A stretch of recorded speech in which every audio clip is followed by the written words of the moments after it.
आज हमारा पाठ है अशुद्धि शोधन यानी गलतियों का सुधार। गलतियां कई तरीके की होती हैं। एक होती है वर्तनी। वर्तनी मतलब जब हम कुछ शब्द लिखते हैं उसमें जब हम मात्रा गलत लगा देते हैं तो वो अशुद्ध हो जाता है शब्द। ठीक। एक होता है वाक्य का अशुद्ध होना। वाक्य कैसे अशुद्ध होता है?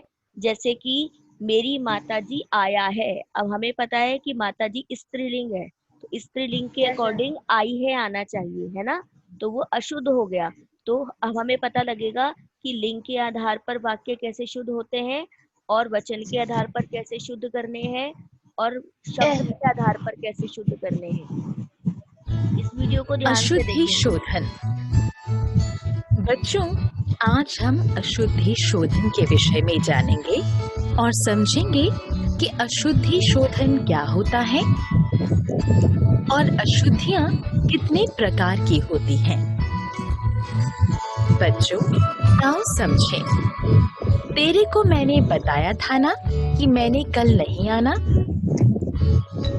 तेरे को तैने कब बताया?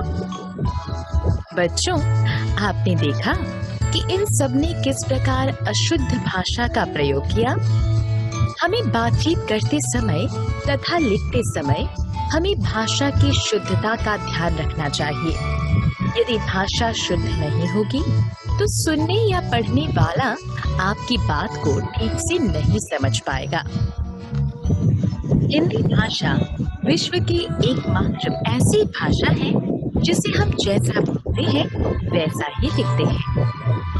बोलते और लिखते समय वर्तनी तथा वाक्य संबंधी अशुद्धियां होती हैं। बच्चों, ध्यान से पढ़िए और समझिए। वर्तनी संबंधी अशुद्धियां। अशुद्ध, शुद्ध।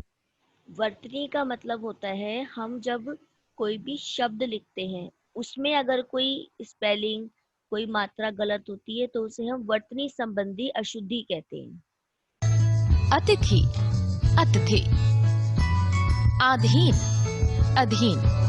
आशीर्वाद, आशीर्वाद। किरण, किरण। अशुद्ध, शुद्ध। दीवार, दीवार। पढ़ाई, पढ़ाई। पड़ोसी, पड़ोसी। परीक्षा, परीक्षा।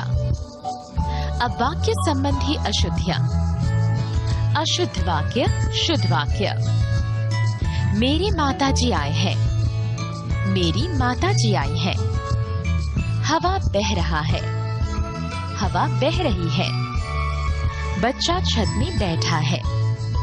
बच्चा छत पर बैठा है। ये सारा काम मैंने करा है। ये सारा काम मैंने किया है। मैंने आपसे बात नहीं करनी।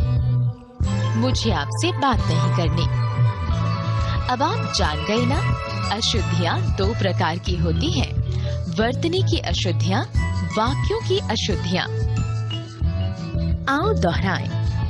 हिंदी भाषा में हम जैसा बोलते हैं वैसा ही लिखते हैं।